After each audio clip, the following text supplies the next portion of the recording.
आगामी लोकसभा चुनाव के मद्देनजर बिहार में 40 सीटों को लेकर और सीटों के बंटवारे को लेकर लगातार रसाकसी जारी है। नेताओं की बैठक हो रही है, अटकलों का बाजार गर्म है। इसी बीच वीआईपी के प्रमुख मुकेश सहनी लगातार सुर्खियों में हैं। बीते दिन दिल्ली रवाना हुए हैं मुकेश सहनी और दिल्ली रवाना होने से पहले उन्होंने बड़ा बयान दिया है। वीआईपी की एनडीए गठबंधन से नजदीकियां बढ़ी हैं। हालांकि मुकेश सहनी ने इसे लेकर अभी पत्ता नहीं खोला है।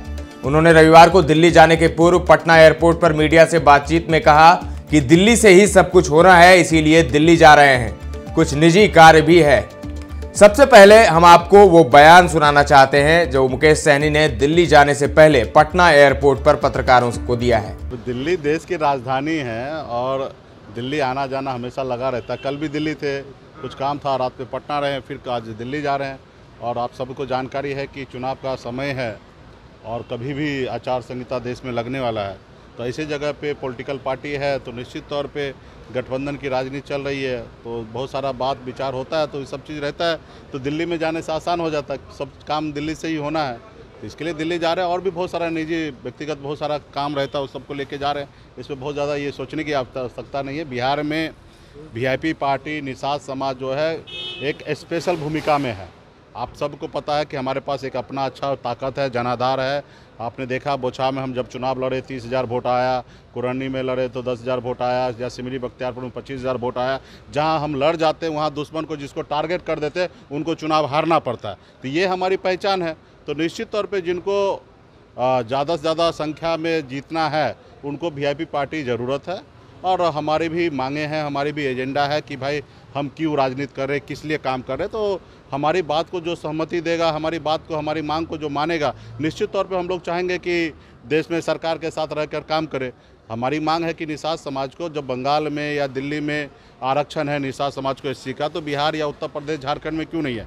तो जो हमारी मांग को मान लेगा, अभी तो कोई कर नहीं सकते हैं, चाहे वो एनडीए हो या यूपीए हो, कोई कर नहीं सकते, लेकिन हाँ मजबूत ठोस आश्वासन दे सकते हैं कि हमारी सरकार बनने के बाद हम आपका काम करेंगे। तो निश्चित तौर पे जो हमारी बात को सहमति देंगे, ऐसे लोगों से चाहेंगे कि गठबंधन करेंगे। जो हमारी बात को सहमति नहीं देंगे तो ऐसे लोगों से गठबंधन नहीं होगा। तो निश्चित तौर पे हम लोग मजबूती से पूरे बिहार में संकल्प यात्रा के द्वारा मजबूत हम पूरे बिहार प्रदेश में है, यूपी में, झारखंड में है। और आने वाला समय में वीआईपी पार्टी का आप लोगों को ताकत दिखेगा।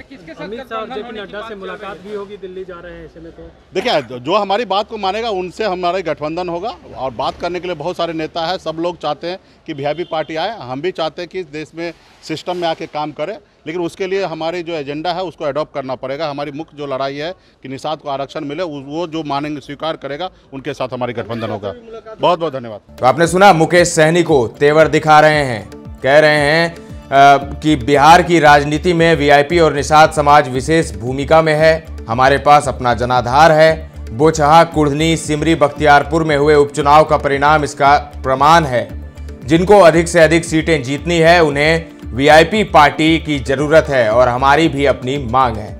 हमारी मांग को जो मानेगा, सहमति देगा, उसके साथ जाएंगे। उन्होंने कहा कि हमारी भी इच्छा है कि देश में सरकार के साथ रहकर काम करें। हमारी मांग दिल्ली, पश्चिम बंगाल की तरह बिहार, झारखंड और उत्तर प्रदेश में निषादों को आरक्षण देने की है। आपको बता दें कि मुकेश सहनी की पार्टी वीआईपी के एनडीए में शामिल होने की चर्चा तेज हो गई है। मुकेश सहनी दिल्ली में हैं। बताया जा रहा है कि आज बीजेपी के साथ उनकी फाइनल डील हो सकती है और बीजेपी के केंद्रीय नेतृत्व से मुलाकात वो करेंगे, जिसमें सीटों पर भी चर्चा संभव है। इससे पहले नाराजगी की खबरों के बीच चिराग पासवान से दिल्ली में बीजेपी अध्यक्ष जेपी नड्डा ने मुलाकात की थी, तो वहीं पटना में आरएलएम अध्यक्ष उपेंद्र कुशवाहा से बीजेपी के पूर्व प्रदेश अध्यक्ष संजय जायसवाल ने महाशिवरात्रि के दिन मुलाकात की थी। और उसके अगले दिन नित्यानंद राय पहुंचे थे जीतन राम मांझी के बेटे के पास। संतोष सुमन से उन्होंने मुलाकात की थी। दोनों के बीच जो संजय जायसवाल और उपेंद्र कुशवाहा के बीच जो मुलाकात हुई थी वो करीब 30 मिनट तक चली थी। और इसी तरह नित्यानंद राय और संतोष सुमन के बीच भी करीब आधे घंटे तक बातचीत हुई थी। बिहार को लेकर अभी तक एनडीए में सीटों का बंटवारा नहीं हुआ है, लेकिन गठबंधन के सहयोगी दलों के नेताओं समेत बीजेपी के वरिष्ठ नेता ये कह चुके हैं कि 2-3 दिन में सीटों का बंटवारा हो जाएगा। वहीं चिराग पासवान से भी जब पूछा गया तो उन्होंने कहा कि सारी बात हो गई है, बस कुछ दिन इंतजार करिए और सब कुछ साफ हो जाएगा। शायद उसी की कवायद के चलते बीजेपी के आला कमान पहले सहयोगियों से मुलाकात कर रही है और अब मुकेश सहनी के अचानक दिल्ली जाने से उनकी पार्टी वीआईपी के भी एनडीए में शामिल होने की चर्चा तेज हो गई है। फिलहाल के लिए इस खबर में इतना ही, लेकिन ताजा तरीन खबरों का सिलसिला लगातार जारी है। देखते रहें दर्श न्यूज।